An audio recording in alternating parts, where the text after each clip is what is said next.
살을 내는 듯한 칼바람이 태백산맥의 깊고 험준한 골짜기를 휘감아 돌며 마치 억울하게 죽은 수천만 귀신들이 일제히 통곡하는 듯한 기괴하고도 처절한 소리를 내지르고 있었으니 그 소리는 듣는 이의 뼈마디 속까지 파고들어 공포를 심어주기에 충분했다. 칠흑 같은 어둠이 내려앉은 설산의 밤은 짐승들조차 숨을 죽이고 굴속 깊은 곳으로 몸을 숨기게 만들 만큼 위압적이었으나 그 무자비한 눈보라를 뚫고 산비탈을 기어오르는 하나의 그림자가 있었으니 그는 갓 태어난 핏덩이를 품에 안은 사내였다. 사내의 거친 숨소리는 휘몰아치는 바람소리에 묻혀 허공으로 흩어졌고 그의 발이 눈 속에 빠질 때마다 들리는 뽀드득 소리만이 이 적막한 죽음의 공간에 생명이 존재함을 알리는 유일한 신호였다. 사내는 무엇에 쫓기기라도 하는 듯 혹은 자신의 양심이 보내는 비명소리를 외면하려는 듯 한 번도 뒤를 돌아보지 않고 오로지 앞만 보고 걸음을 재촉했으니 그의 품에 안긴 헌소미불 뭉치 속에서는 가녀린 울음소리가 새어나오고 있었다. 으앙, 으앙. 그 소리는 마치 끊어질 듯 위태로운 생명의 불씨가 마지막으로 타오르는 것과 같아서 듣는 이로 하여금 가슴을 저미게 하는 애처로움이 서려 있었다. 사내의 이름은 최석삼, 인근 고을에서 소문난 명사수이자 산짐승을 잡는 포수였으나 지독한 가난과 흉년은 그의 심성을 짐승보다 못하게 만들었으니 며칠 전 아내가 난산 끝에 숨을 거두고 남긴 이 핏덩이는 그에게 있어 축복이 아닌 저주이자 짐덩어리에 불과했다. 그는 마침내 인적이라곤 찾아볼 수 없는 험한 바위 틈, 늑대나 살쾡이가 지나다닐 법한 길목에 멈춰 섰고 떨리는 손으로 품 안의 아이를 눈 위에 내려놓으며 낮게 읊조렸다. 애미 잡아먹고 나온 놈이 내 명줄까지 끊어놓을 셈이냐. 내 놈의 팔자가 여기까지인 것을 내 탓하지 마라. 부디 짐승의 밥이 되어 이 지옥 같은 세상의 고통을 잊거라. 그의 목소리는 차가운 바람보다 더욱 매서웠고 아이를 내려놓는 그의 손길에는 일말의 망설임도 느껴지지 않았으나 그가 돌아설 때 흘린 눈물이 얼어붙은 뺨을 타고 흘러내린 것은 그 또한 어쩔 수 없는 인간임을 증명하는 것인지 아니면 악마의 눈물인지 알 길이 없었다. 최석삼은 아이가 내지르는 자지러지는 울음소리를 뒤로 한 채 마치 죄업으로부터 도망치듯 산 아래로 미친 듯이 내달리기 시작했고 곧 그의 모습은 어둠 속으로 완전히 사라져버렸다. 홀로 남겨진 아이는 차가운 눈바닥의 냉기가 얇은 강보를 뚫고 살갗에 닿자 본능적인 공포를 느꼈는지 더욱 크게 울어젖혔으나 그 울음은 광활한 설산의 정막 속으로 허무하게 빨려 들어갈 뿐이었다. 아이의 울음소리가 잦아들 즈음 바람의 방향이 바뀌며 비릿한 피 냄새와 함께 묵직하고도 위협적인 기운이 숲의 어둠 속에서 새우며 나오기 시작했으니 그것은 산중의 왕이자 모든 생명체의 위에 군림하는 거대한 존재의 등장이었다. 나뭇가지가 부러지는 소리조차 나지 않는 은밀한 발걸음으로 다가온 것은 집채만한 덩치의 아모랑이었는데 녀석의 황금빛 눈동자는 굶주림과 분노 그리고 깊은 슬픔이 뒤섞여 형언할 수 없는 기광을 내뿜고 있었다. 이 호랑이는 불과 사흘 전 인간들이 놓은 덫에 걸려 새끼들을 모두 잃고 자신 또한 다리에 깊은 상처를 입은 채 간신히 탈출한 상처 입고 굶주린 어미였다. 녀석의 백가죽은 등뼈에 달라붙을 만큼 홀쭉했으나 역설적이게도 젖통은 퉁퉁 불어터질 듯 팽창해 있어 먹일 새끼가 없는데도 끊임없이 차오르는 젖 때문에 녀석은 뼈를 깎는 고통에 시달리고 있었다. 호랑이는 낯선 냄새가 나는 소미불 뭉치 앞으로 다가와 멈춰 섰고 콧구멍을 벌름거려 냄새를 맡았는데 그곳에서는 혐오스러운 인간의 냄새와 함께 거부할 수 없는 젖비린내가 풍겨 나오고 있었다. 굶주림의 이성을 잃은 맹수라면 단숨에 날카로운 이빨로 아이의 목덜미를 물어뜯어 허기를 채웠을 터였으나 호랑이는 아이의 얼굴을 내려다보며 기이하게도 공격을 멈추고 거친 숨을 몰아쉬었다. 아이는 눈앞에 나타난 거대한 짐승의 존재를 아는지 모르는지 본능적으로 따뜻한 온기를 갈구하며 고사리 같은 손을 허공으로 뻗어 호랑이의 털을 움켜쥐려 했고, 그 순간 호랑이의 목구멍에서 그르렁 하는 낮은 울림이 터져 나왔다. 그것은 위협의 소리가 아니었다. 그것은 퉁퉁 불어 터질 듯 아픈 젖을 빨아줄 대상을 찾지 못해 미칠 듯이 괴로워하던 어미의 본능이 눈앞에 작고 연약한 생명체에게 반응하며 내는 안도와 탄식의 소리였다. 호랑이는 천천히 아주 조심스럽게 거대한 앞발을 굽혀 아이의 곁에 웅크리고 앉았고 자신의 따뜻한 배를 아이의 차가운 몸에 밀착시켰다. 차가운 냉기에 얼어가던 아이는 거대한 털북숭이 짐승이 전해주는 뜨거운 천에 저절로 몸을 파고들었고 본능적으로 냄새를 따라 호랑이의 배 쪽으로 얼굴을 묻었다. 아이의 입술이 호랑이의 팽팽하게 부풀어 오른 젖꼭지에 닿는 순간 호랑이는 전신을 부르르 떨며 하늘을 향해 소리 없는 포효를 내질렀는데, 이는 젖이 빠져나가는 시원함과 상처 입은 모성이 위로받는 쾌감이 뒤섞인 몸짓이었다. 쪽쪽쪽.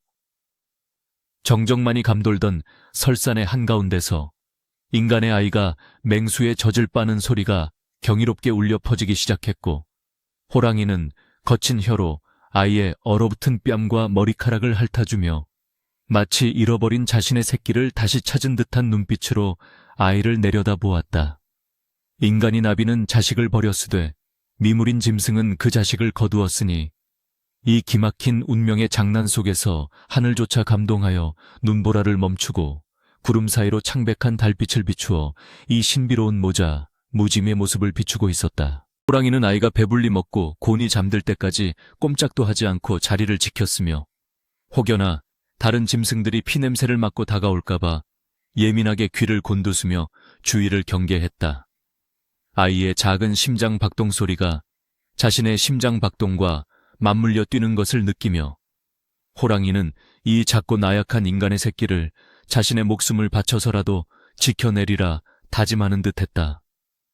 밤은 깊어갔고 sak풍은 여전히 매섭게 몰아쳤으나 호랑이의 품속은 마치 세상에서 가장 안전하고 따뜻한 요람과도 같았으니 그 안에서 아이는 꿈을 꾸듯 편안한 얼굴로 잠들어 있었다. 이것이 훗날 전설이 되어 강원도 상월자기에 전해 내려오게 될 기구하고도 슬픈 인연의 시작이었다. 버려진 아이와 새끼 잃은 호랑이, 서로의 결핍을 채워주며 맺어진 이 천륜, 티안룬. 아닌 천륜은 앞으로 다가올 비극적인 운명 앞에서도 결코 끊어지지 않을 끈질긴 사랑의 서막을 알리고 있었다. 세월은 유수와 같이 흘러 어느덧 태백산맥의 골짜기에도 몇 번의 봄이 찾아오고 또 몇 번의 눈보라가 휩쓸고 지나갔으니 sak풍이 몰아치던 그 밤, 핏덩이로 버려졌던 아이는 기적처럼 살아남아 산중의 생명으로 거듭나고 있었다. 인간의 마을에서라면 젖을 떼고 아장아장 걸음마를 배우며 엄마 아빠를 옹갈거렸을 시간이 흘렀지만 호랑이 굴에서 자라난 아이의 성장은 그 궤를 달리하고 있었으니 그것은 인간의 것이라기보다는 야생 짐승의 그것에 훨씬 가까웠다. 아이는 두 발로 땅을 디디고 허리를 꼿꼿이 세우는 법을 배우는 대신 네 발로 거친 바위와 흙바닥을 박차고 달리는 법을 먼저 익혔다. 아이의 손바닥과 무릎은 굳은 살이 짐승의 발바닥처럼 두껍게 박여 날카로운 자갈밭을 기어다녀도 피가 나지 않았고 햇빛과 바람에 검게 그을린 피부는 마치 갑옷처럼 단단해져 웬만한 가시덤불 따위는 거침없이 헤치고 나아갈 수 있었다. 더욱 기이한 것은 아이의 입에서 나오는 소리였는데 인간의 언어인 말은 한마디도 배우지 못한 채 오직 어미 호랑이가 내는 소리를 흉내내어 크르릉 거리거나 날카로운 괴성을 질러 자신의 의사를 표현했으니 그 모습은 영락없는 짐승의 새끼였다. 어미 호랑이는 이 털없는 약한 새끼를 지극정성으로 보살폈는데 자신의 뱃속으로 낳은 새끼들보다 더 애틋하고 각별한 정을 쏟았으니 이는 본능을 넘어선 경이로운 모성애라 할 만했다. 호랑이는 사냥을 나갈 때마다 아이를 안전한 바위 틈 깊숙한 곳에 숨겨두고 혹여나 냄새를 맡은 늑대나 표범이 접근할까봐 자신의 배설물과 털을 주변에 흩뿌려 영역을 표시해두는 치밀함을 보였다. 사냥에서 돌아온 호랑이는 피 냄새가 진동하는 입으로 아이의 얼굴을 핥아주며 안부를 확인했고, 아이 또한 어미의 입가에 묻은 붉은 선혈을 닦아주며 반가움에 꼬리 없는 엉덩이를 흔들어대곤 했다. 처음에는 젖만 먹던 아이가 이빨이 나고 자라나자 호랑이는 산토끼나 꿩 같은 작은 짐승을 반쯤 죽여 아이 앞에 던져주어 사냥 연습을 시키기도 했고, 때로는 부드러운 살코기를 씹어 으깬 뒤 아이의 입에 넣어주기도 했다. 날고기를 씹어 먹으며 자란 아이의 턱관절은 또래 아이들보다 훨씬 발달하여 강인해졌고, 눈빛은 밤에도 파랗게 빛나며 어둠 속의 사물을 꿰뚫어 보는 야성을 띠게 되었다. 어느 늦은 가을날, 단풍이 붉게 타오르다 못해 핏빛으로 물들어가던 무렵, 아이는 어미 호랑이를 따라 처음으로 굴박 먼 곳까지 나들이를 나갔다. 험한 산세를 네 발로 기어오르는 아이의 동작은 날쌘 다람쥐처럼 민첩했고, 벼랑 끝에서도 두려움 없이 아래를 내려다보는 담력은 산군의 자식다웠다.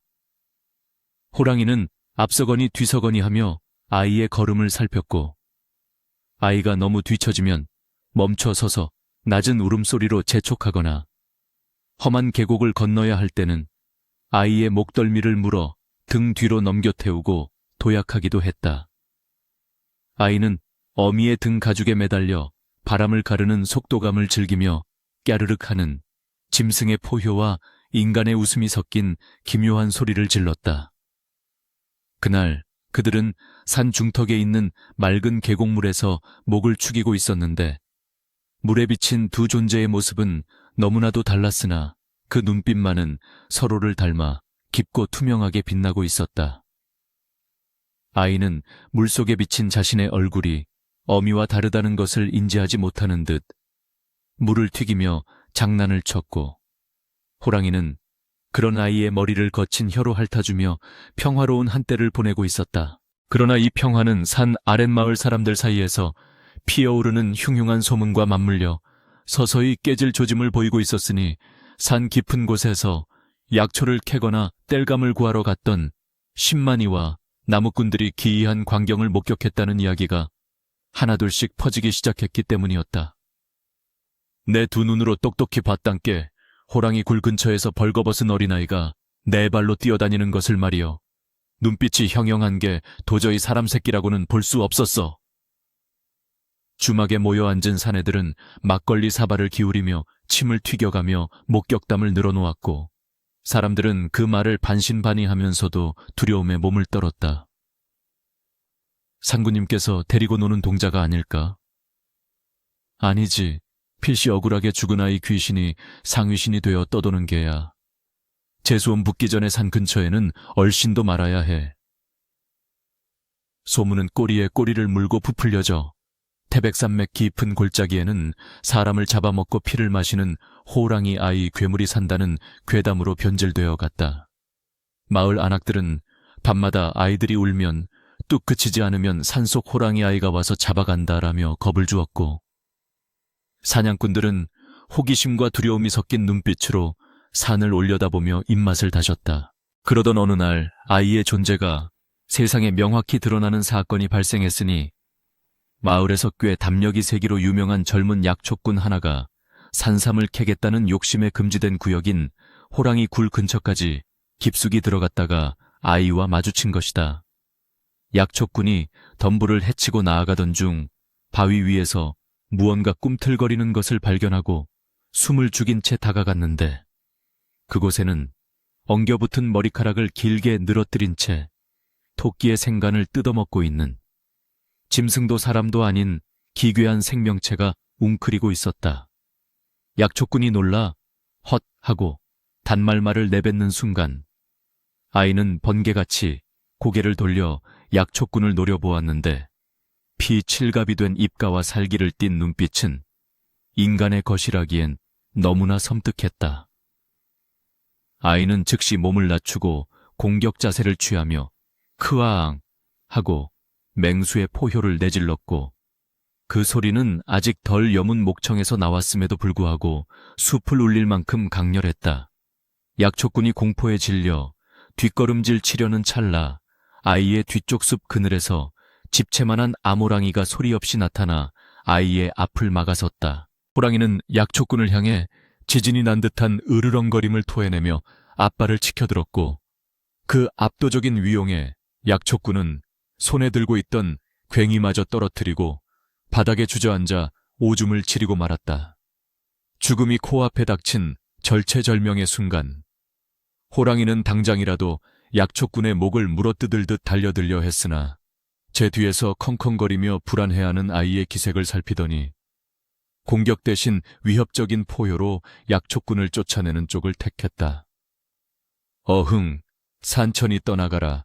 울부짖는 소리에 혼비백산한 약초꾼은 네 발로 기어서 산을 굴러내려 가다시피 도망쳤고 마을에 도착해서는 거품을 물고 쓰러져 호랑이와 괴물아이가 있다 라고 헛소리를 질러댔다. 이 사건으로 인해 산속 괴물아이의 정체는 단순한 헛소문이 아닌 실제 하는 공포로 마을 사람들에게 각인되었고 관에까지 보고되어 포졸들과 사냥꾼들의 이목을 집중시키게 되었다. 한편 마을에서 벌어지는 소동을 알 리 없는 호랑이와 아이는 그날 밤 평소보다 더 깊숙하고 은밀한 동굴로 거처를 옮겨야만 했다. 어미 호랑이는 본능적으로 인간들의 냄새가 짙어지고 있음을 그리고 자신들의 영역이 위협받고 있음을 감지하고 있었다. 차가운 동굴 바닥에 누운 호랑이는 아이를 자신의 품 깊숙이 끌어안고 거칠고 투박한 혀로 아이의 불안한 마음을 달래주듯 머리부터 발끝까지 꼼꼼히 핥아주었다. 아이는 어미의 따뜻한 천에 기대어 놀란 가슴을 진정시켰으나 어미 호랑이의 눈은 잠들지 못한 채 동굴 밖 어둠을 응시하며 깊은 시름에 잠겨 있었다. 인간의 피를 이어받았으되 짐승의 젖을 먹고 자란 이 아이의 운명이 이제 인간들의 탐욕과 잔인함에 의해 벼랑 끝으로 몰리게 될 것임을 어미는 예감하고 있었던 것이다. 밖에서는 다시금 눈발이 흩날리기 시작했고 바람 소리는 마치 다가올 비극을 예고하듯 구슬프게 울어대며 동굴 입구를 맴돌았다. 인간 세상의 비정함에 버려져 짐승의 자비로 목숨을 부지한 아이가 역설적이게도 다시 그 인간들에 의해 목숨을 위협받게 된 이 기막힌 상황은 하늘이 내린 형벌인가 아니면 피할 수 없는 업보인가. 그 시각 산 아래 주막에서는 한 사내가 약초꾼의 이야기를 듣고 눈을 번뜩이고 있었으니 그는 다름 아닌 아이를 버린 비정한 아비 최석삼이었다. 그는 흉년과 가난을 핑계로 자식을 버린 죄책감을 술로 달래며 하루하루를 폐인처럼 보내고 있었으나 호랑이와 함께 사는 아이라는 말에 기묘한 호기심과 함께 사냥꾼으로서의 본능적인 탐욕이 꿈틀거리기 시작했다. 호랑이 새끼를 키우는 어미 호랑이라 그 가죽값은 부르는 게 값이겠구나. 최석삼은 자신이 버린 핏덩이가 그 아이일 것이라고는 꿈에도 생각지 못한 채 오직 늙고 거대한 호랑이의 가죽에 걸린 현상금과 기이한 괴물 아이를 잡아 구경거리로 팔아넘길 생각에 더러운 욕망에 침을 삼켰다. 그는 탁자에 놓인 낡은 조총을 어루만지며 비릿한 미소를 지었으니 그것은 다가올 비극의 서막을 알리는 악마의 미소와 다름없었다. 산 위에는 순수한 모정이, 산 아래에는 추악한 탐욕이 도사리고 있었고 그 사이에서 운명의 수레바퀴는 잔혹한 소리를 내며 굴러가기 시작했다. 매캐한 연기가 코 속을 파고들어 폐부 깊숙한 곳까지 찌르는 고통에 아이는 본능적으로 눈을 번쩍 떴으니 그것은 산중의 아침 안개가 주는 서늘한 상쾌함과는 차원이 다른 죽음과 파괴를 예고하는 재앙의 냄새였다.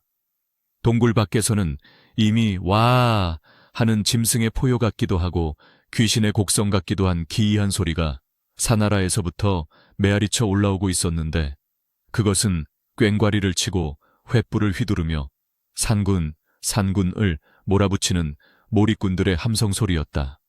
최석삼이 이끄는 사냥패들은 산의 입구부터 불을 지르고 연기를 피워 짐승들을 막다른 골짜기로 몰아넣는 비열하고도 잔혹한 토끼몰이식 사냥을 시작한 것이었다.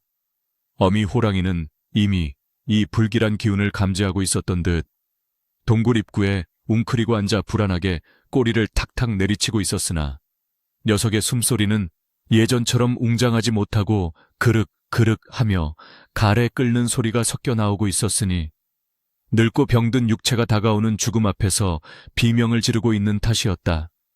아이는 벌떡 일어나 네 발로 기어 어미의 곁으로 다가갔고 어미의 축 처진 목덜미에 얼굴을 비비며 크릉크릉 하고 물었으나 어미 호랑이는 아이를 돌아보는 대신 연기가 피어오르는 산 아래를 응시하며 서글픈 눈빛만을 빛낼 뿐이었다. 최석삼은 사냥패의 선두에 서서 마치 장군이라도 된 양 거들먹거리며 지휘를 하고 있었는데 그의 눈은 탐욕으로 벌겋게 충혈되어 있었다.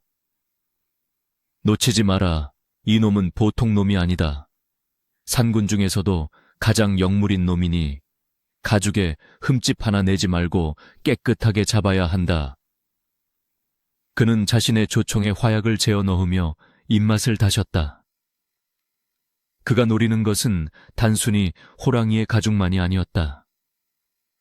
소문으로만 떠돌던 괴물 아이, 호랑이의 젖을 먹고 자랐다는 그 기이한 생명체를 산채로 잡아다가 장터의 구경거리로 팔아넘길 생각에 그의 머릿속은 이미 돈방석에 앉은 환상으로 가득 차 있었다. 그는 바람의 방향을 잃고 짐승이 도망칠 길목마다 미리 덫을 놓고 창잡이들을 매복시키는 치밀함을 보였으니 이는 수십 년간 산짐승의 피를 보며 살아온 늙은 사냥꾼의 노련함이자 동시에 생명을 경시하는 악마적 교활함이었다. 그는 자신이 쳐놓은 죽음의 그물망이 서서히 좁혀 들어가는 것을 즐기며 짐승들이 공포에 질려 날뛰는 모습을 상상하고 희열을 느꼈다. 어미 호랑이는 더 이상 지체할 수 없음을 깨닫고 무거운 몸을 일으켰다. 녀석은 아이의 옷깃을 무는 대신 아이의 엉덩이를 머리로 툭툭 밀며 동굴 밖으로 나가라는 신호를 보냈다. 밖은 이미 매캐한 연기로 자욱하여 한치 앞을 분간하기 어려웠고 사방에서 들려오는 꽹과리 소리와 인간들의 고함 소리는 아이의 귀를 먹먹하게 만들었다. 아이는 생전 처음 보는 두 발로 걷는 짐승들의 떼거리와 그들이 내뿜는 흉포한 살기에 압도되어 잠시 주춤거렸으나 곧 어미의 재촉에 정신을 차리고 낮은 자세로 덤불숲을 향해 내달리기 시작했다. 그러나 산 아래쪽은 이미 불길이 막고 있었고 좌우로는 몰입꾼들이 포위망을 좁혀오고 있었기에 그들이 갈 수 있는 곳은 오직 험준한 바위산의 정상, 막다른 절벽 쪽뿐이었다. 호랑이는 늙은 몸을 이끌고 앞장섰으나 다친 뒷다리가 말을 듣지 않아 자꾸만 비틀거렸고 그럴 때마다 아이는 어미의 곁을 지키며 부축하듯 몸을 밀착시켰다. 한참을 도망치던 중 아이의 예민한 코끝에 낯선 쇠비린내와 흙냄새가 섞인 기묘한 향기가 스쳤다. 그것은 자연의 냄새가 아니었다. 짐승의 본능과 인간의 지능을 동시에 지닌 아이는 직감적으로 앞길에 위험이 도사리고 있음을 알아차렸다. 앞서가던 어미 호랑이가 아무것도 모른 채 수북이 쌓인 낙엽 위를 밟으려는 찰나 아이가 캬 하는 날카로운 비명과 함께 몸을 날려 어미의 앞다리를 들이받았다. 쿠당탕. 육중한 호랑이의 몸이 옆으로 쓰러짐과 동시에 호랑이가 발을 디디려 했던 낙엽더미가 와자작 소리를 내며 무너져 내렸고 그 아래 입을 벌리고 있던 깊은 구덩이 속에서 날카롭게 깎은 대나무 창들이 섬뜩한 이빨을 드러냈다. 그것은 최석삼이 며칠 전 미리 파놓은 함정이었다. 늙어 눈과 귀가 어두워진 어미 호랑이는 미처 발견하지 못했던 죽음의 덫을 아이가 구해낸 것이었다. 쓰러진 호랑이는 거친 숨을 몰아쉬며 구덩이를 내려다보았고 다시 아이를 바라보는 눈빛에는 놀라움과 함께 깊은 감사, 그리고 말로 다 할 수 없는 애처로움이 서려 있었다. 자신이 젖을 물려 키운 연약한 핏덩이가 이제는 늙은 어미를 지키는 수호자가 되어 있었던 것이다. 하지만 감상에 젖을 시간은 없었다. 저기다! 놈들이 저쪽에 있다. 함정을 피하느라 낸 소음을 듣고 근처에 매복해 있던 사냥꾼들이 소리치며 달려오기 시작했다. 탕, 타당. 정적을 깨고 조총 발사 소리가 숲을 뒤흔들었고 납탄이 아이와 호랑이의 머리 위 나뭇가지를 스치며 껍질을 날려보냈다. 아이는 귀를 찢는 듯한 폭음에 놀라 몸을 움츠렸으나 이내 이빨을 드러내고 소리나는 쪽을 향해 맹렬하게 지저댔다. 숲을 사이로 털모자를 쓴 사냥꾼들의 모습이 보였고 그들 중 가장 선두에 선자, 바로 최석삼이 희번덕거리는 눈으로 조총을 다시 장전하고 있었다. 최석삼은 숲을 속에 웅크린 검은 물체를 보았으나 연기와 거리 때문에 그것이 사람인지 짐승인지 명확히 구별하지 못했다. 다만 호랑이 곁에부터 짐승처럼 네 발로 뛰며 호랑이를 보호하려는 그 기괴한 생명체의 움직임에 잠시 넋을 잃고 중얼거렸다. 저것이 소문의 그 괴물인가? 호랑이의 시중을 든다는 창귀가 진짜로 있었단 말인가? 아이는 어미 호랑이가 더 이상 뛸 수 없음을 직감했다. 호랑이의 뒷다리 상처가 터져 붉은 피가 흰 눈 위에 점점이 찍히고 있었고 거친 숨소리는 마치 찢어진 풀무질 소리처럼 들려왔다. 이제 역할이 바뀌었다. 지금까지는 어미가 아이를 보호하며 이끌었으나 이제는 아이가 어미를 살리기 위해 지혜를 짜내야 할 때였다. 아이는 주변을 빠르게 둘러보았다. 빽빽한 가시덤불과 바위 지형, 그리고 바람의 방향. 아이는 갑자기 바닥에 엎드려 돌멩이 하나를 집어들더니 사냥꾼들이 올라오는 반대편 덤불 숲으로 힘껏 던졌다. 두둑! 돌멩이가 떨어지며 짐승이 튀는 듯한 소리를 내자 신경이 곤두서 있던 사냥꾼들의 시선이 일제히 그쪽으로 쏠렸다. 저쪽이다. 놈들이 오른쪽으로 튀었다. 사냥꾼들이 우르르 몰려가는 틈을 타 아이는 어미 호랑이의 목덜미를 잡아끌며 반대편 바위 틈 좁고 가파른 샛길로 몸을 숨겼다. 이는 짐승은 흉내낼 수 없는 오직 인간의 머리에서만 나올 수 있는 기지였다. 그들이 간신히 몸을 피한 곳은 천이람이라 불리는 깎아지른 절벽의 아래쪽 동굴이었다. 이곳은 지형이 험하여 사냥꾼들도 쉽게 접근하지 못하는 곳이었으나 동시에 뒤로는 천길 낭떠러지가 있어 더 이상 물러설 곳이 없는 막다른 길이기도 했다. 동굴 안으로 들어선 어미 호랑이는 기력이 다한 듯 털썩 주저앉았고 고통스러운 신음소리를 흘렸다. 아이는 어미의 상처 부위를 혀로 핥아 지혈하려 애썼으나 흐르는 피는 멈추지 않고 아이의 얼굴과 손을 붉게 물들였다. 아이의 눈에서 굵은 눈물방울이 뚝뚝 떨어져 호랑이의 털을 적셨다. 아이는 울음이라는 것을 배운 적이 없었으나 가슴 깊은 곳에서 차오르는 뜨겁고 묵직한 슬픔이 눈물이 되어 흘러나오는 것을 막을 수 없었다. 호랑이는 힘겨운 듯 눈을 들어 아이를 바라보았고 거친 혀를 내밀어 아이의 눈물을 닦아주었다. 그 거칠고 따가운 감촉이 아이에게는 세상 그 무엇보다 부드러운 위로였다. 그때였다. 동굴 밖에서 바스락거리는 소리와 함께 누군가의 그림자가 입구를 가로막았다. 최석삼이었다. 노련한 사냥꾼인 그는 돌멩이 소리에 속아 넘어간 다른 패거리들과 달리 눈 위에 찍힌 핏자국과 기이한 발자국을 끝까지 추적하여 기어이 이곳까지 찾아낸 것이었다. 역광을 받아 검게 보이는 그의 형체는 마치 저승사자처럼 거대하고 위압적이었다. 최석삼은 천천히 동굴 안으로 들어서며 입꼬리를 비틀어 웃었다. 독 안에 든 쥐 꼬리로구나. 상우님, 이제 그만 가죽을 내어놓으시지. 그는 조총의 격발장치를 철컥 하고 당기며 어둠 속에 웅크린 두 생명체를 향해 천천히 총구를 겨누었다. 그러나 그의 눈은 호랑이보다 그 옆에 웅크리고 앉아 자신을 노려보는 머리카락이 엉망으로 엉킨 소년에게 고정되었다. 소년의 눈빛은 짐승의 살기와 인간의 지성이 뒤섞여 기묘한 광채를 뿜어내고 있었고, 그 강렬한 눈빛에 최석삼은 등골이 서늘해지는 것을 느꼈다. 내 놈은 대체 무엇이냐?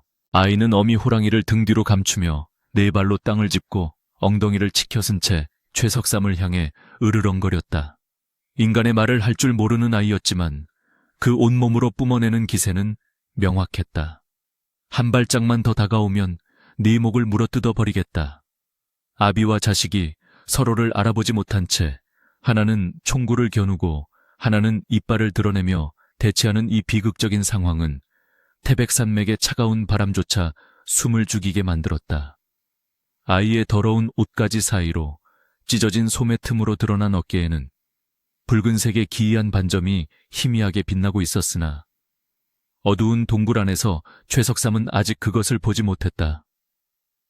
운명의 장난은 잔혹하게도 진실을 코앞에 두고 가장 날카로운 칼날을 서로에게 겨누게 하고 있었으니 이제 곧 터질 총성이 그들의 운명을 영원히 갈라놓을 찰나였다.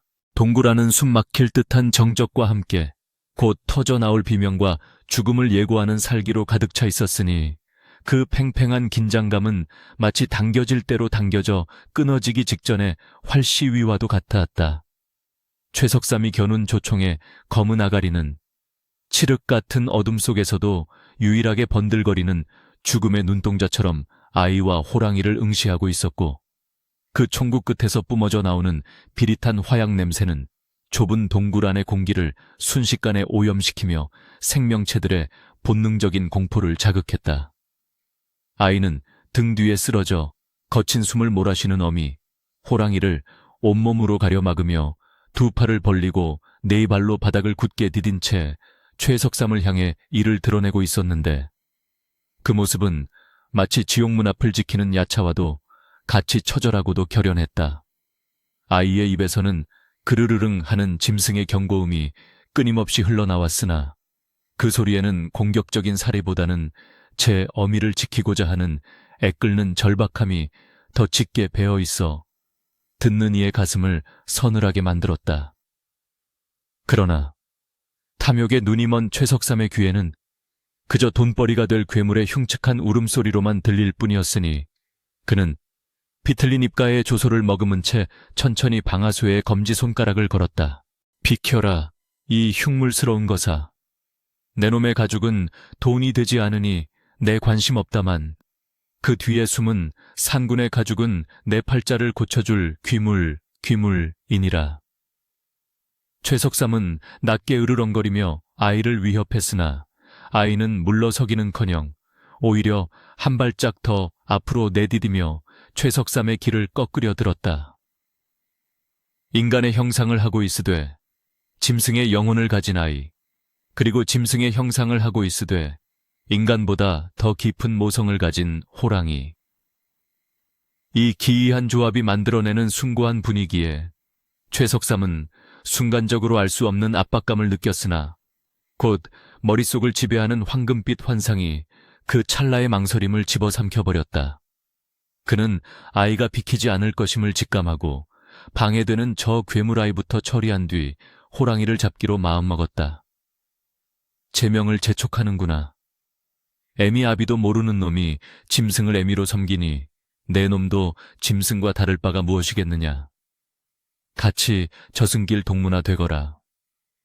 비정한 아비의 입에서 나온 말은 저주보다 더 차갑고 날카로워 보이지 않는 칼이 되어 아이의 가슴을 후벼 파는 듯했다. 최석삼의 손가락에 힘이 들어가는 것을 본 순간 바닥에 널브러져 꼼짝도 못하던 어미 호랑이의 황금빛 눈동자가 번쩍하고 뜨였다. 녀석은 이미 뒷다리의 힘줄이 끊어지고 기력이 다하여 일어설 힘조차 남아있지 않았으나 평생을 야생에서 살아온 맹수의 본능은 죽음이 닥쳐오는 찰나의 순간을 정확히 감지해냈다. 호랑이는 자신의 눈앞에 서서 작은 몸으로 총구를 막아서고 있는 아이의 뒷모습을 보았다. 그것은 자신이 주워 기른 털도 없고 발톱도 약한, 그러나 세상 무엇보다 소중한 내 새끼였다. 짐승에게도 영혼이 있다면 아마 그 순간 호랑이의 영혼은 뜨거운 불길처럼 타올랐으리라. 늙고 병든 육체의 한계를 뛰어넘는 초월적인 힘, 오직 자식을 살리겠다는 일념 하나가 전신 근육을 수축시켰고, 호랑이는 고통을 잊은 채 마지막 생명의 불꽃을 태워 도약을 준비했다. 시간은 마치 진흙탕 속을 걷는 것처럼 느리게 흘러갔고, 최석삼의 조총 격발 장치가 딱 소리를 내며 떨어지는 그 찰나의 순간이 영겁처럼 느껴졌다. 탕! 좁은 동굴 안을 찢어밟길 듯한 굉음이 울려 퍼지며 총구에서 붉은 불꽃과 함께 회색 연기가 뿜어져 나왔다. 납탄은 정확히 아이의 심장을 향해 직선으로 날아갔고, 아이는 본능적으로 눈을 질끈 감으며 다가오는 죽음을 받아들일 준비를 했다. 그러나 찢어지는 듯한 고통은 아이의 몸이 아닌 허공에서 찾아왔다. 총성이 울림과 동시에 아이의 머리 위로 거대한 그림자가 솟구쳐 올랐으니 그것은 죽어가던 어미 호랑이가 마지막 힘을 짜내어 아이의 앞을 가로막으며 뛰어오른 것이었다. 퍽! 둔탁하고 끔찍한 파열음이 들리며 허공에 뜬 호랑이의 하얀 가슴팍에서 붉은 선혈이 분수처럼 터져 나왔다. 아이를 향하던 죽음의 납탄을 어미 호랑이가 자신의 심장으로 대신 받아낸 것이다. 호랑이는 공중에서 비명조차 지르지 못한 채 몸을 비틀었고, 그 육중한 몸뚱어리가 아이의 바로 앞바닥으로 쿵쿵 하고 떨어져 내렸다. 동굴 바닥에 깔린 하얀 먼지와 눈가루가 피와 섞여 튀어올랐고, 세상은 순식간에 붉은색과 회색이 뒤섞인 아수라장으로 변해버렸다. 최석삼은 자욱한 화약 연기 너머로 벌어진 믿을 수 없는 광경에 입을 딱 벌린 채 얼어붙었다. 이게 무슨... 그는 자신이 쏜 총알이 괴물아이가 아닌 호랑이에게 박혔다는 사실, 그리고 그 호랑이가 스스로 몸을 날려 아이를 구했다는 사실을 도저히 이해할 수 없었다. 짐승이, 그것도 사람을 잡아먹는다는 맹수 호랑이가 고작 저런 괴물 같은 인간 아이를 살리기 위해 제 목숨을 던졌단 말인가. 수십 년간 산을 누비며 짐승을 잡아온 그였지만 이런 기이하고도 충격적인 장면은 듣지도 보지도 못한 것이었다. 그의 손에서 연기가 피어오르는 조총이 힘없이 떨구어졌고, 그는 홀린 듯이 한 발자국 앞으로 다가갔다.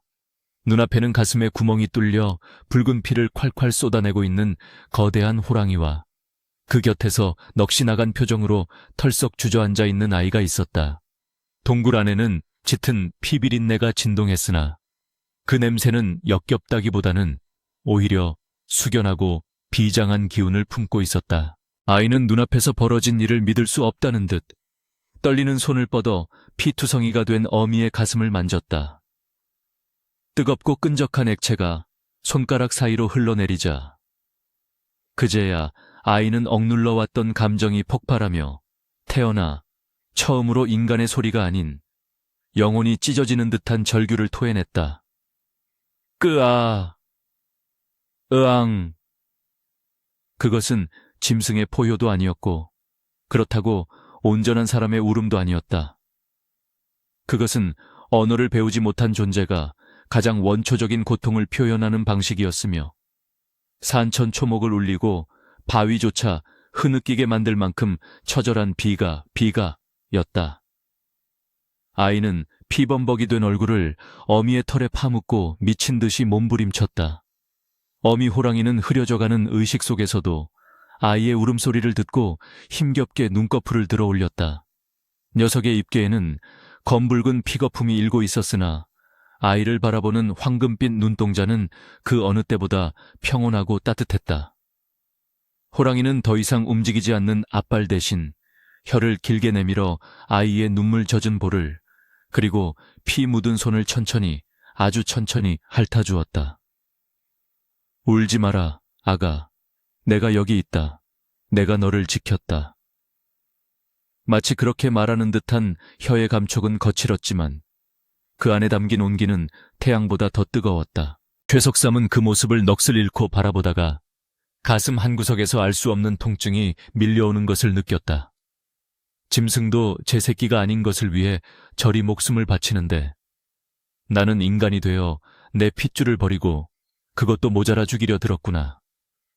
일말의 양심이 혹은 인간으로서의 마지막 본능이 그의 굳어버린 심장을 두드리기 시작했다.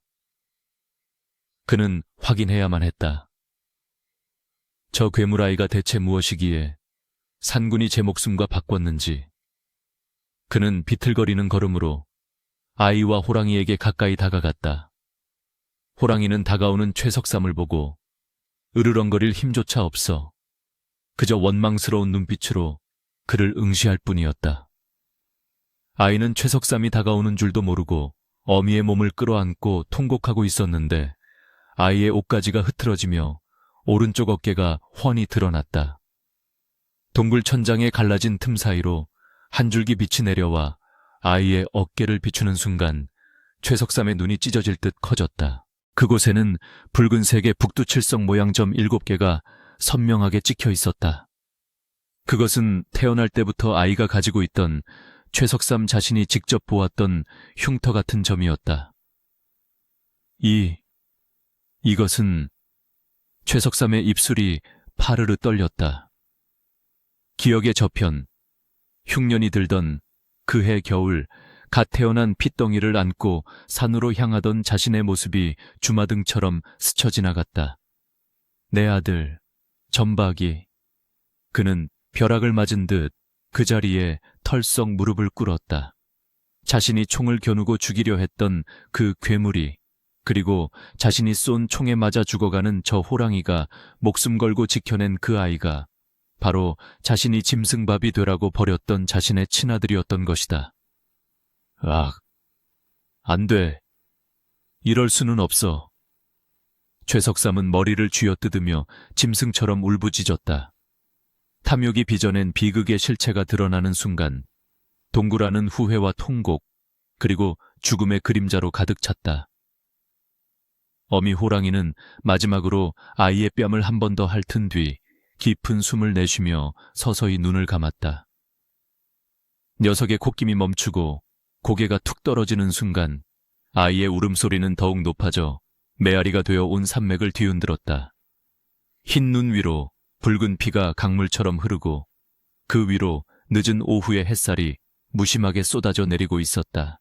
호랑이의 숨결이 멈춘 동굴 안은 마치 시간이 정지한 듯 무겁고도 차가운 침묵만이 감돌고 있었으니 오직 바위 틈을 스쳐 지나가는 바람 소리만이 죽은 자의 영혼을 위로하듯 구슬피 울어댈 뿐이었다. 싸늘하게 식어가는 어미 호랑이의 거대한 몸뚱어리를 부여잡고 아이는 더 이상 울부짖을 기력조차 소진했는지 쉰 목소리로 끄응, 끄응 하는 짐승의 신음소리를 내며 어미의 털에 얼굴을 비비고 있었다.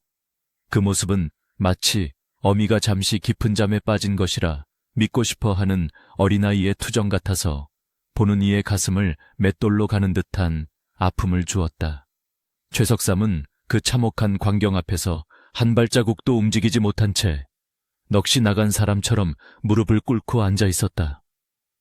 그의 눈앞에는 자신이 쏘아 죽인 산군의 시체와 그 곁을 지키는 자신의 핏줄이 만들어낸 비극의 파노라마가 펼쳐져 있었기 때문이었다. 내 아들아, 내가 무슨 짓을 저지른 것이냐. 그의 입술 사이로 흘러나온 말은 공허한 메아리가 되어 동굴 벽에 부딪혀 사라졌고 뒤늦게 밀려오는 뼈를 깎는 후회와 자책감은 그의 심장을 갈기갈기 찢어놓고 있었다. 최석삼은 떨리는 손을 뻗어 아이의 어깨를 만지려 했다. 10수년 전 자신이 매몰차게 내다버렸던 그 핏덩이가 기적처럼 살아남아 눈앞에 있다는 사실에 그는 아버지로서의 본능적인 애틋함을 느끼며 다가가려 했던 것이다. 그러나 그의 손가락 끝이 아이의 옷자락에 닿기도 전에 아이는 번개처럼 고개를 돌려 최석삼을 노려보았다. 아이의 눈빛은 더 이상 슬픔에 잠긴 아들의 눈이 아니었다. 그것은 자신의 어미를 죽인 원수를 향해 뿜어내는 서슬퍼런 맹수의 살기였다. 크르릉. 아이는 이빨을 드러내며 최석삼의 손을 쳐내고 죽은 호랑이의 몸 위로 엎드려 방어 태세를 취했다. 그 거부의 몸짓은 명확했다. 너는 내 아비가 아니다. 너는 내 어머니를 죽인 살인자일 뿐이다.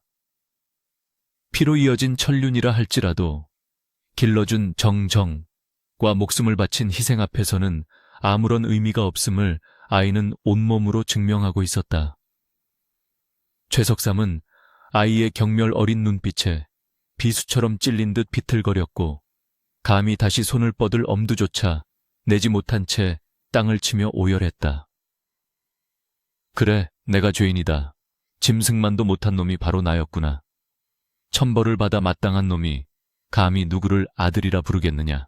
날이 저물고 동굴 밖으로 어둠이 짙게 깔리기 시작하자 아이는 주섬주섬 일어나 주변에 흩어진 돌무더기를 모으기 시작했다. 어미를 차가운 바닥에 그냥 둘 수 없다는 듯 아이는 피투성이가 된 손으로 언 땅을 파고 돌을 날라 어미의 주검 위에 쌓아 올리려 했다. 도구 하나 없이 맨손으로 딱딱한 동토를 파헤치는 아이의 손톱은 다 깨지고 피가 철철 흘러 넘쳤으나 아이는 고통을 느끼지 못하는 듯 묵묵히 작업을 이어갔다. 최석삼은 그 모습을 차마 지켜볼 수 없어 구석에 놓인 자신의 괭이를 들어 조심스럽게 다가갔다. 비켜라, 내가 하마. 내 죄를 조금이라도 씻을 수 있게 해다오. 최석삼이 울먹이며 땅을 파려 하자 아이는 잠시 멈칫하더니 이내 그를 밀어내지 않고 묵인했다. 그것은 용서가 아니었다. 그저 어미를 조금이라도 편안하게 보내주고 싶은 마음이 원수 같은 자의 손길이라도 빌리게 만든 것이었다. 달빛조차 들지 않는 깊은 밤, 인간 아비와 짐승 아들은 말 한마디 없이 묵묵히 땅을 파고 돌을 쌓았으니 그 기묘한 장례식은 세상 그 어떤 왕후장상의 장례보다도 엄숙하고 비장했다. 마침내 거대한 호랑이의 시신이 흙과 돌무덤 아래 영원히 잠들었다. 아이는 완성된 돌무덤 앞에 무릎을 꿇고 앉아 어미가 생전에 좋아했던 꿩의 깃털과 산토끼의 뼈를 제물처럼 올려놓았다.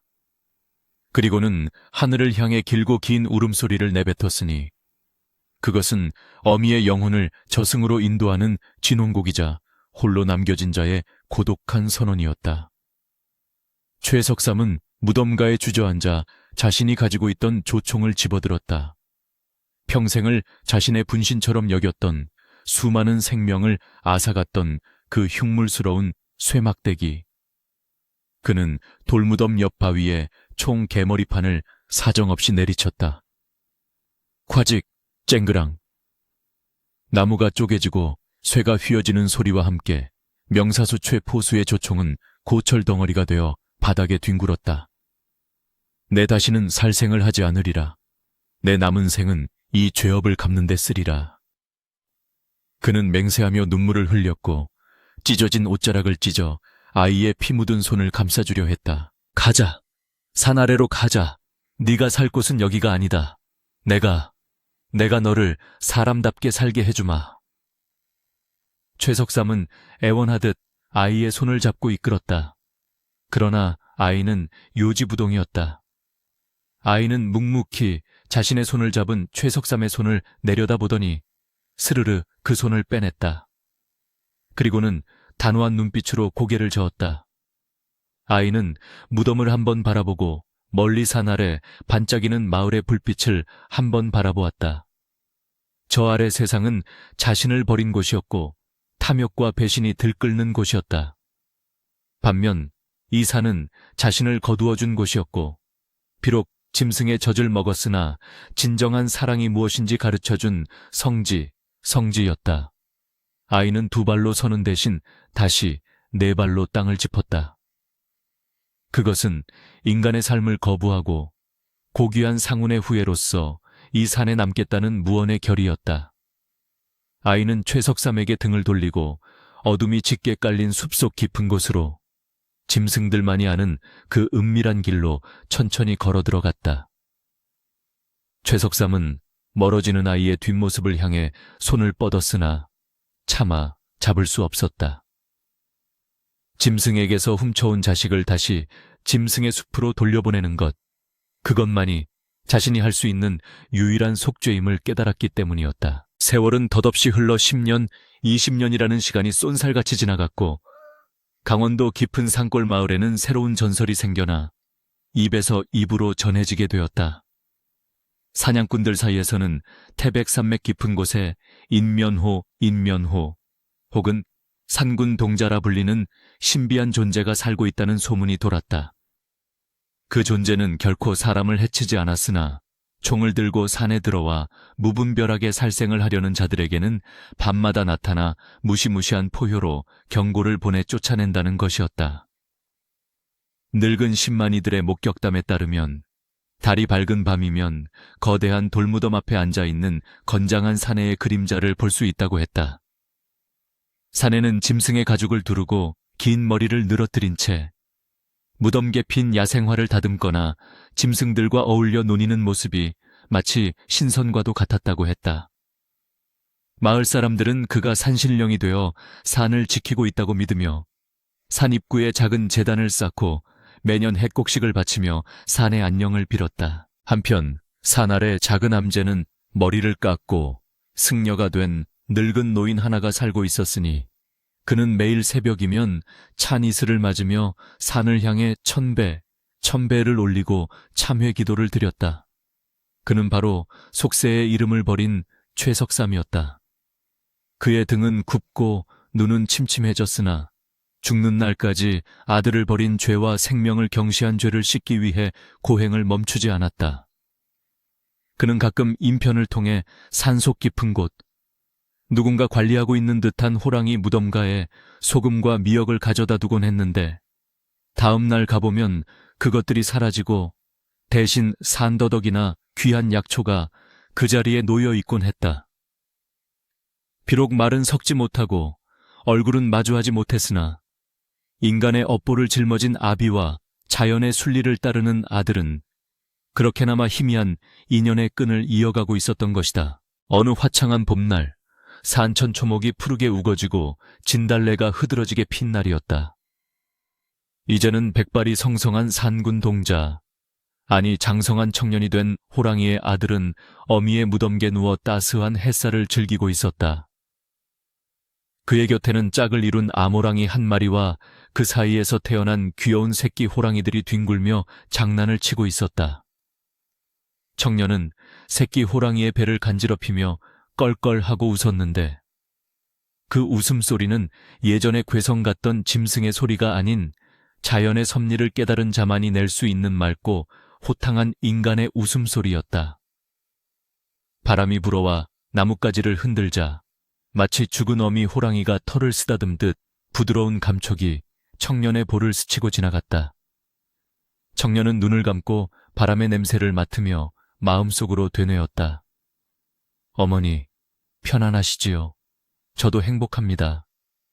인간으로 태어났으나 짐승의 사랑으로 자랐고 이제는 산의 주인이 되어 생명들을 지키고 있으니 이보다 더 값진 삶이 어디 있겠습니까? 이야기는 여기서 끝을 맺는다. 짐승은 비록 털이 나고 네 발로 기어다니나 제 자식을 위해서라면 목숨을 아끼지 않는 지극한 사랑을 가졌으니 이를 어찌 미물이라 낮추어 부를 수 있겠는가? 반면 인간은 만물의 영장이라 자부하나 탐욕에 눈이 멀어 제 핏줄을 버리고 은인을 해치려 하니 껍데기만 사람일 뿐 그 속은 짐승보다 못한 경우가 허다하다.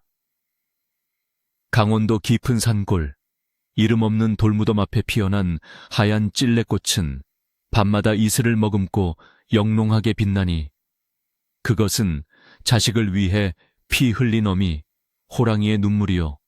그 사랑을 잊지 않고 산을 지키는 아들의 효심이 서린 결정체일 것이다. 훗날 사람들은 이 이야기를 전하며 혀를 차고 눈시울을 붉히니 부디 이 슬프고도 아름다운 전설이 세상의 모든 비정함을 씻어내고 진정한 사랑과 도리가 무엇인지를 일깨워주는 경종이 되기를 바랄 뿐이다.